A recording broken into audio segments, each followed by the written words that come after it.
if I am going to purchase, and I'm sure there are a lot of people who will relate to this, if I am going to purchase alcohol basis a recommendation of somebody I trust, right? And that's the only reason. Otherwise, I'm going to stick to the brand of alcohol that I like.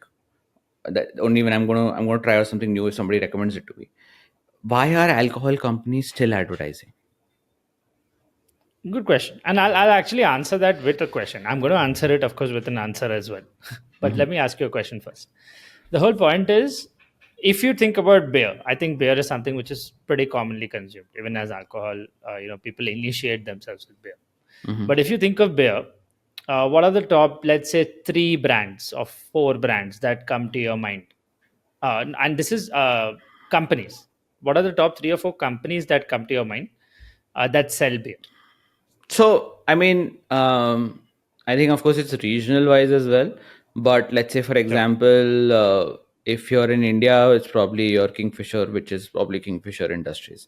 Right. Budweiser, which I know is a US based, it's more popular in the US. Definitely. There is, I have been to Latin America and Mexico in the Yeah. past where I used to have beer is really good. But there was Hmm. like the Corona brand and stuff like that. Hmm.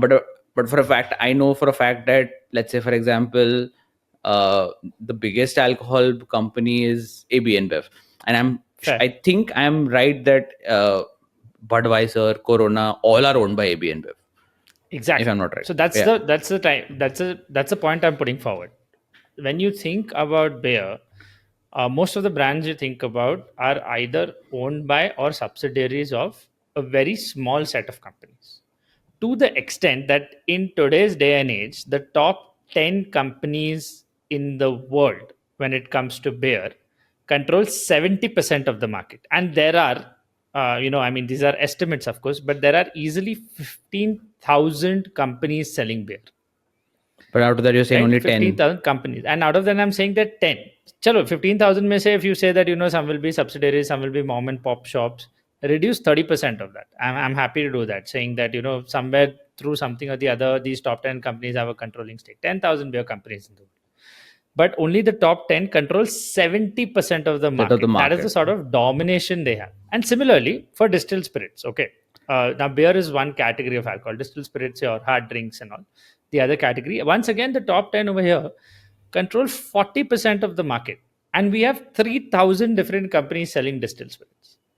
So it's a total, it's like the super rich having the 1% super rich having 90% of the wealth in this world. This is Same, properly same. reflected in your Over. beer and your what do you say, distilled spirits companies. And that brings me to the answer to your question: why do people still advertise alcohol? It's simple. They're not only advertising alcohol to increase sales. These guys have different ways to increase sales. Mhm. Advertisements are not going to help them, but they're advertising alcohol so that it acts as a barrier to entry.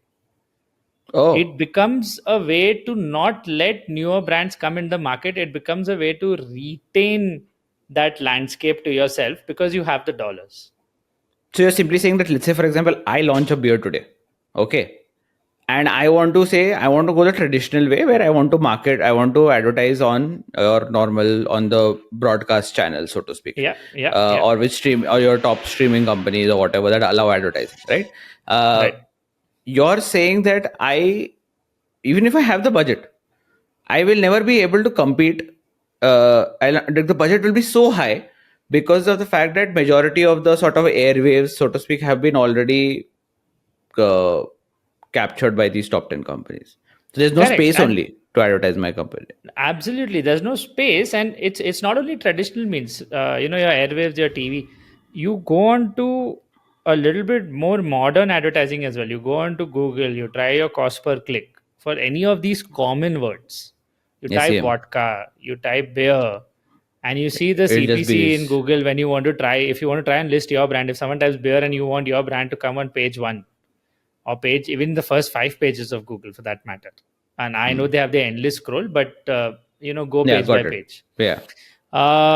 It's not possible. It's that high. The cost to advertise your brand is that high, and that is basically what these brands and these companies are trying to do. They're forming a barrier to entry to any new participant, saying that ये हमारा इलाका है.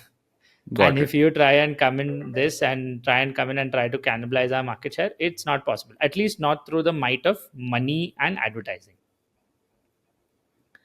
I mean, if you want to be really brute force about this, you probably need to be as rich as, I don't know what, Jeff Bezos. Maybe if he launches his alcohol Alcohol brand, it company. might Yeah. work. You know, Got it. he'll have the money. Musk might have it. And knowing Musk, he might go and go and buy AB and Bev tomorrow, saying मेरा मन किया. Yeah. अभी Twitter से मैं bore हो गया, मेरे को दारू में जाने का है. God knows. But It's apart from X. these It's X, individuals, by the way. It's not Twitter anymore. yeah, it's Yeah. X. So apart Yeah. from these individuals, no, you can't. So this is what advertising is used for today. It's used mainly as a way to gatekeep the current landscape for these companies.